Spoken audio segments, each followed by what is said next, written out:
Bonjour à tous. Alors aujourd'hui, comme je vous l'avais annoncé, je vais revenir un petit peu sur les dernières Panini Big News qui sont terminées il y a quelques jours.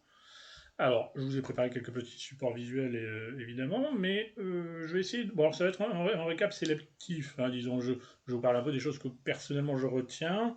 A priori, j'ai trois. Oui, j'ai la voix un peu enrouée.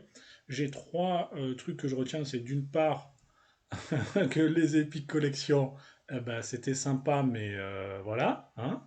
On se demande bien pourquoi ils ont lancé la collection, vu que c'est clairement le format qu'ils ne souhaitent pas du tout soutenir, hein. Il y a que un tome d'Epic Collection annoncé, donc on est clairement maintenant sur un rythme de croisière de un Epic Collection tous les 2 mois, ce qui est, vu leur volume de parution global à Panini, juste une blague, quoi. Donc les Epic Collections, c'est non. L'omnibus Rome, bah, c'est non. Enfin, en tout cas, pas pour le moment, sachant que là, logiquement, les news qui étaient annoncées, c'était pour, j'imagine, les mois de février, mars, avril. Donc après, ça va peut-être venir par la suite, mais en tout cas, pas d'omnibus Rome annoncé. Et le troisième truc que je retiens, bien évidemment, c'est le format de poche, hein, le truc nom, enfin, le pendant, on va dire, de Panini au Urban Nomad. Bon, c'est sympa, mais clairement, c'est pas pour moi. Donc, pardon, effectivement, disons que pour moi, c'est pas vraiment la fête. Ça fait plusieurs d'ailleurs big news que globalement j'ai quand même du mal à trouver à manger dans les news, même si je vais pas exagérer. Il faut pas exagérer, il y a quand même des choses, hein. Il y a quand même des choses. Après, c'est vrai que ça tombe un peu à côté pour moi, généralement. Donc finalement, il n'y a pas tant de choses que je vais acheter très clairement. Et je rame un peu pour trouver des choses à acheter chez Panini depuis un petit moment. Mais il y a quand même des choses, hein. Je vais vous passer ça jour par jour, si vous voulez. Donc on va attaquer avec le premier jour qui était évidemment consacré à Spider-Man. Donc vous aviez, ils ont annoncé la poursuite des intégrales. Bon, ils en sont à peu près fin des années 80, je crois. Donc bon, bah, pour les amateurs d'intégrales, c'est très bien. Ils ont aussi et surtout annoncé un omnibus pour un run récent de Spider-Man, Spider-Man Beyond.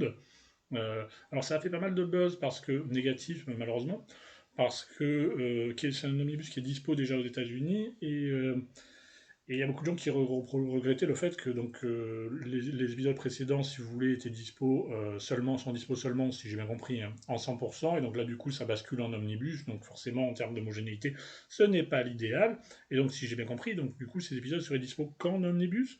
Bon, je ne sais pas, ça, si c'est le cas, effectivement, je conçois que ça puisse être ennuyeux pour les fans. Alors, à titre purement égoïste, vraiment très personnel, le fait de le sortir en omnibus, pour moi, c'est pas une mauvaise chose parce que ça me donne limite l'opportunité de le lire en fait, hein, parce que même si bon, les runs récents de Spider-Man, j'en ai rien à foutre, mais je crois que moi j'ai entendu dire que c'était pas terrible, hein, il me semble globalement. Mais disons qu'en omnibus, à la rigueur, moi je peux éventuellement être tenté de l'acheter pour essayer. Ça va peut-être vous surprendre, mais c'est vrai que moi un omnibus, je l'achète, je le lis. Je le revends dès que je l'ai fini à les 15 euros moins cher. Donc au final, ça m'a coûté 15 euros pour lire un run complet. 15 euros, c'est quoi? C'est le prix d'un hamburger chez Big Fernand, d'une place de cinéma. Personnellement, ça me va, quoi. Alors que le même run en 100%, jamais de la vie, je le lis, quoi. Je vais pas acheter les 100%. Le 100%, c'est la pire collection en termes de prix. Et puis après, en plus, sachant que c'est des comics qu'a priori, moi, je sais très bien que je ne vais pas garder. Donc, après, revendre un run complet en 100%, tu sais que ça va être la galère. Tu vas tomber que sur des gens qui vont te dire, non, mais moi, je voudrais acheter que le tome 2 ou je voudrais acheter que le tome 4. Donc non, en omnibus, à la rigueur, autant je peux l'acheter. Je peux l'acheter, le lire et le revendre direct pour 15 euros. Ça me coûtera au final. Bon, pour moi, c'est OK. Mais bon, pour les autres, effectivement, je comprends que ça puisse être gênant, ceux qui veulent vraiment suivre la série, la conserver, etc. Après, sur Spider-Man, moi, j'ai pas vu grand-chose susceptible de m'intéresser. Le lendemain, ils sont partis sur Daredevil. Daredevil, donc, avec, je crois, les rééditions de certains de luxe, du troisième tome de luxe de Brubaker. Bon, pourquoi pas, un gros volume d'ailleurs. Bon, voilà, une jolie édition, je crois, sur le Daredevil Yellow. Et surtout un Epic Collection. Un Epic Collection, Fall from Grace. Donc la période des années 90, j'imagine, de Daredevil, avec l'armure là, qui est alors dans mon souvenir, c'est pas dingo, hein. C'est pas une période qui me rappelle d'incroyables souvenirs à titre personnel, donc voilà. Là en janvier, il y a un épisode d'Iron Man qui va intéresser à peu près personne aussi, c'est les épisodes qui est juste après Armor Wars. Et globalement, je sais pas ce que vous en pensez, mais moi, l'Epic Collection, je me demande pourquoi ils ont lancé cette collection. Plus ça va, plus je trouve que ça fait la collection bouche-trou. La collection pour les trucs qu'ils savent pas où mettre, et il faut dire ce qui est. Alors, les fans de ce genre de période vont me tomber dessus, mais on enchaîne quand même les titres pas dingues, hein. Au début, ça partait bien avec les deux Spider-Man et puis les X-Men et tout, c'était des périodes classiques, etc. Mais depuis, c'est un peu le format de laisser pour compte, hein. Vous aviez, vous avez Doctor Strange et Iron Man qui sont pas des gros vendeurs. Vous aviez Maximum Carnage, Opération Tempête Galactique. Bon, X-Cutioner Song, c'est vendeur, mais bon, personnellement, je trouve que c'est pas terrible. Là, ça, ce Daredevil, pourtant, Daredevil, c'est un des persos qui a le plus de runs cultes, vraiment excellent. Et bon, faut dire qu'ils sont tous déjà plus ou moins disponibles, hein. Mais donc là encore, pour moi, c'est pas dingue cette période de Daredevil. Donc vraiment, ça devient compliqué de suivre les épiques et d'inciter les gens à les acheter, vu que clairement, on voit qu'il n'y a pas du tout de suite hein, qui est donnée à ce format. Bon, après, c'est vrai qu'il est en totale concurrence avec les intégrales. Bon, c'est dommage, mais moi, je vous dis, j'ai quasiment même plus envie de suivre les épiques de chez Panini, tellement on voit qu'il y a peu de suivi de leur part. Ensuite, le jour qui suit, ils nous ont annoncé donc pour le moment, vous voyez, c'est pas brillant pour moi, hein. Ensuite, ils ont annoncé donc une petite journée Silver Surfer, avec notamment un comics, c'est quoi, c'est Dangerous Artifact, ça, ce que je vois, voilà, en noir et blanc, en format de luxe, etc. Enfin, c'est pas un deluxe, pardon, mais c'est un format très classieux, on va dire, quoi, très cher aussi, hein, c'était, ouais, Dangerous Artifact, c'était publié dans les séries de Marvel France, là, c'était le tome 1, je crois, de Silver Surfer, qui avait d'ailleurs une couverture argentée, si je me souviens bien, je l'avais lu à l'époque, parce que la curiosité m'avait fait l'acheter quand même si je ne suis plus trop les comics à cette époque. Alors, j'avais vu, c'était déjà sorti, parce que le dessinateur est italien, je crois. Je sais plus qui c'est, Castellini, je crois, quelque chose comme ça. Et j'avais vu d'ailleurs ce comics en Italie, ils l'ont sorti en noir et blanc, un grand format, mais je crois que c'était un softcover. Et je l'avais vu. Alors, en noir et blanc, ça rend très très bien. Alors, deux choses. D'une part, c'est un format qui est très cher quand même, hein.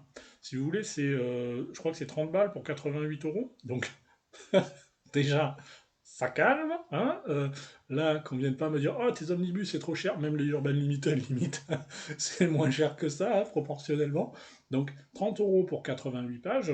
Ensuite, un deuxième petit point, quand même, c'est que le noir et blanc, ça a l'air magnifique. Effectivement, dans mon souvenir, c'était magnifique, effectivement.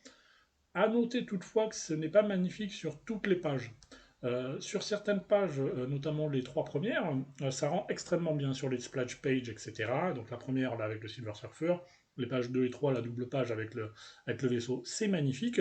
Si je me souviens bien, vous prenez les deux pages suivantes, donc les pages 4 et 5, et bien, dans mon souvenir, en noir et blanc, c'est pas tip top, dans le sens où on perd quand même beaucoup en lisibilité. Il me semble, hein, notamment pour la compréhension. Donc c'est pour ça que, bon, à voir, il faudra que je jette un coup d'œil, parce que dans mon souvenir, il y avait des pages, c'était nickel, il y en avait d'autres, c'était bon, un peu moins bien le noir et blanc. Mais bon, clairement, il faudra vraiment que j'ai quand même rien d'autre à acheter à ce moment-là. Ensuite, il nous a annoncé un petit peu du Star Wars avec des Epic Collections, effectivement, parce que sur Star Wars, les Epic Collections, ça fonctionne, hein. Donc, est-ce que ça veut dire que les fans de Star Wars sont moins des pigeons que les fans de Marvel? Je ne sais pas. Je pose ça là, vous en faites ce que vous voulez. Mais bon, moi, je le prends moyennement bien. Mais ensuite, on a donc le troisième omnibus Star Wars de la série classique, on va dire, hein, de l'époque Titan, que j'ai pas suivi personnellement, donc clairement, j'ai pas le 1 ni le 2, donc évidemment, je vais pas prendre le 3, et j'ai pas envie de me le refaire, sincèrement. J'ai pas vraiment envie. Ensuite, vous avez donc une journée Conan le Barbare, donc avec le troisième tome de l'omnibus, ça va être Sword of Conan. Là, pareil, j'ai pas pris le 2 et je vais attendre de voir les rééditions chez Titan Comics, comme on me l'avait signalé, pour voir si leurs omnibus sont mieux, parce que je crois qu'ils doivent le ressortir, donc ouais, enfin, ils doivent sortir l'omnibus Sword of Conan tome 1, je crois, au printemps, quelque chose comme ça, donc s'ils respectent le format, à ce moment-là, j'aurais plutôt envie de passer par les éditions VO de Titan Comics. Donc, mais bon, là, il y a le tome 3 en omnibus. Bon, si vous suivez pas, j'imagine que vous devez rien comprendre à ce que je dis, mais ce n'est pas grave. C'est le monde merveilleux des comics. Et vous avez aussi donc la nouvelle série Conan le Barbare, la série récente, en mars, je crois, donc par Jim Zub et Rob de la Torre, qui est censé être très bien. Qui est censé être très bien.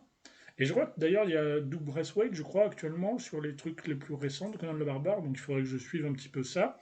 Mais donc c'est très bien, presque je serais tenté de le prendre, mais le problème, si vous voulez, c'est que ça va sortir en 100%. Et que moi, je suis désolé, les 100%, je ne me vois pas mettre 20 balles pour 120 pages de comics. Pour un format en plus qui n'est pas. euh, Enfin voilà, enfin, c'est pas tip top quoi, comme comics quoi, en termes d'édition. C'est correct les 100%. Mais moi, ça ne me branche pas plus que ça. Donc, encore une fois, c'est un peu compliqué. Après, on a encore du Star Wars.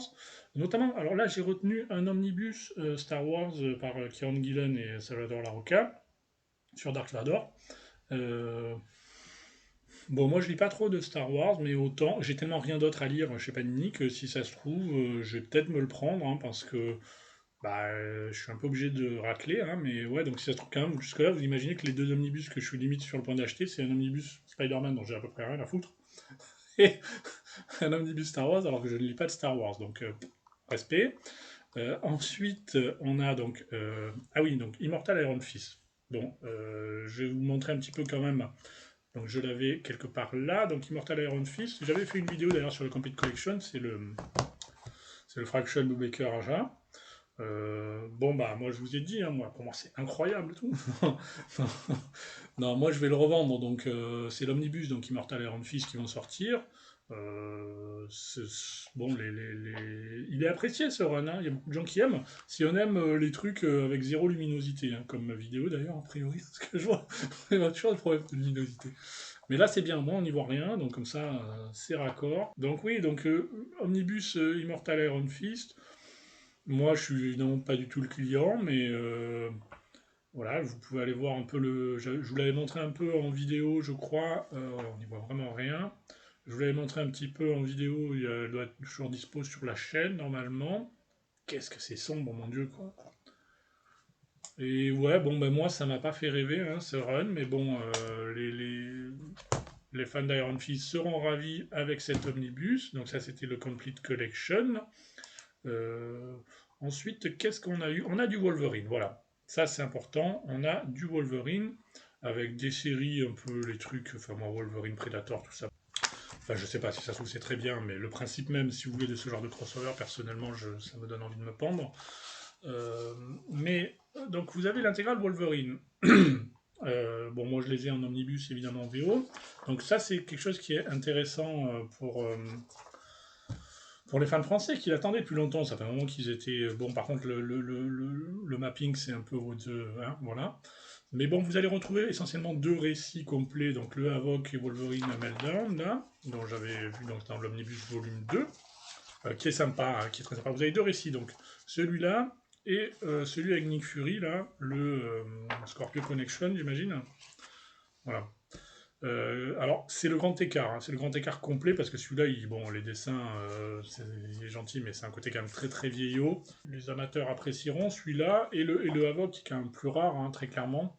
Le Meltdown qui est très cool, bon, visuellement c'est quand même plus moderne, hein, bien sûr. Donc vous avez ces deux récits complets dans l'intégrale de Wolverine et vous avez aussi, et ça ils sont pas dans l'Omnibus 2, ils sont dans l'Omnibus volume 3. Vous avez aussi quelques épisodes éparses qui sont, je crois, les fill je crois, dessinés par Derek Robertson. Bon, ce sont des épisodes clairement sans plus, hein, donc ce sont une intégrale qui vaudra essentiellement pour les deux récits complets, donc Havok, Wolverine Meltdown et Wolverine Nick Fury Scorpio Collection. Donc ça c'est Wolverine, donc c'est sympa une intégrale, mais bon clairement là aussi ce n'est pas pour moi. Ensuite vous avez, oui, ils nous ont annoncé notamment du Uncanny X-Force. Attendez un instant, je vais pousser le parpaing et prendre. Voilà. Donc moi, les Uncanny X-Force, je les ai donc en Complete Collection. Donc honnêtement, je ne pense pas prendre l'omnibus, mais ça, c'est une série qui plaît beaucoup aux jeunes parce que c'est voilà quoi. C'est bon, visuellement, bon, on en pense ce qu'on veut. Moi, je trouve ça plutôt classe. Après, si vous voulez, c'est le pitch, c'est voilà une équipe des X-Men qui tue. Voilà. Pardon pour le côté réducteur, mais non, mais c'est ça. C'est voilà, c'est une équipe. Vous voulez faire une équipe regroupant Wolverine et d'autres persos, Deadpool, etc. Des persos un peu badass et faire voilà un truc un peu edgy. Mais bon, c'est vraiment la série pour moi un peu pour Jones, la série moderne par excellence, c'est-à-dire le truc voilà, qui se veut un peu, un peu badass, un peu edgy, tout en faisant des vannes toutes les 2 pages. Bon, les amateurs apprécieront, c'est que moi, bon, sans plus, on va dire. C'est qu'aussi, il y a beaucoup de vannes, forcément, avec Deadpool, donc au niveau de la traduction, bon, faut voir comment ça sera fait, hein. C'est sûr que c'est toujours compliqué, les vannes. Et voilà, là, par exemple, là, ouais, là cette page, vous voyez, ça, moi, c'est typiquement le genre de truc. Un Deadpool qui se coupe des bouts de peau pour faire manger machin qui est blessé, quoi. Enfin, alors, tout n'est pas aussi débile que ça. Alors, rassurez-vous, il y a quand même des trucs qui sont pas nuls. Mais c'est vrai que ça, c'est le genre de truc, moi je lis ça et je me dis, mais. Enfin bon, voilà, je dois être trop vieux, quoi. Je veux dire, je pense clairement, quoi. Parce que ça, c'est d'une débilité, quoi. Mais ça fait tellement de trucs pour ados, quoi. Enfin, encore une fois, bon, tout n'est pas nul comme ça, hein. Vous avez quand même des choses qui sont pas inintéressantes. Mais bon, voilà, c'est. On va dire que c'est pas pour moi, quoi, ces périodes, quoi. Mais bon, les jeunes apprécieront. C'est un run qui est apprécié, qui est même adoré par certains. Bon, vous savez, moi, les voilà, enfin, moi, les vannes dans les comics, bon, à petite dose, quoi. Mais bon, pourquoi pas. Globalement, pour les X-Men, donc c'est à peu près tout ce que j'ai retenu. Après, bon, vous avez aussi plein de news, hein, mais ce sont des news qui m'intéressent pas. Après, vous avez aussi des news sur Mark Millar, mais bon, alors là, j'ai envie de dire que ça m'intéresse pas du tout. Euh, Puis vous avez, voilà, évidemment, la grosse annonce, la grosse annonce pour moi de, voilà, c'est l'annonce d'intégrale Howard the Duck, hein, donc Howard le canard. Donc on avait vu dans l'omnibus Mansing de Steve Gerber. Alors en plus de l'intégrale, alors moi je les ai en complete collection normalement, les 2 premiers quelque part. Je les ai pas retrouvés là pour la vidéo, mais je sais que je les ai quelque part. Donc l'intégrale, du coup, je pense pas que je vais la, enfin, je suis pas sûr de la prendre quoi, mais bon, c'est bien, mais à un moment, tu as envie de dire, tu as sorti l'omnibus Mansing, tu sors Howard the Duck, bon, va peut-être falloir sortir Rome quand même à un moment quoi. Parce que là, c'est que tu vas me dire qu'il y a quand même une fanbase incroyable pour Howard le canard, quoi. Mais bon, c'est du Steve Gerber et du Gene Colan, donc c'est très décalé, c'est... Bon, voilà, c'est... Pourquoi pas, hein, pourquoi pas, c'est très bien. Moi, je vous dis, il y a pas de souci à ce niveau-là. Mais bon, moi, personnellement, je les ai déjà, donc forcément, ça m'intéresse moyennement. Ensuite, vous avez eu une journée où ils ont annoncé la suite de certains omnibus. Alors là, bon, le compte n'y est pas vraiment, hein, très sincèrement, puisqu'ils nous ont annoncé donc la suite de, que je dise pas de bêtises, donc Fantastic Four par Hickman, voilà, et le Companion Omnibus de Daredevil. Donc dans les 2 cas, c'est très bien, il n'y a pas de souci. Après, effectivement, il manque toujours l'annonce pour le volume 2 de Ultimate X-Men. Il manque toujours aussi évidemment les Captain America, mais là, je vous renvoie à la vidéo que j'avais fait sur le premier omnibus. Je pense que vu le nombre d'omnibus qu'il y a sur Captain America et vu la faible pagination, ça risque d'être compliqué. On en avait parlé, je crois, hein, dans la vidéo consacrée, qui doit être toujours dispo aussi sur la chaîne.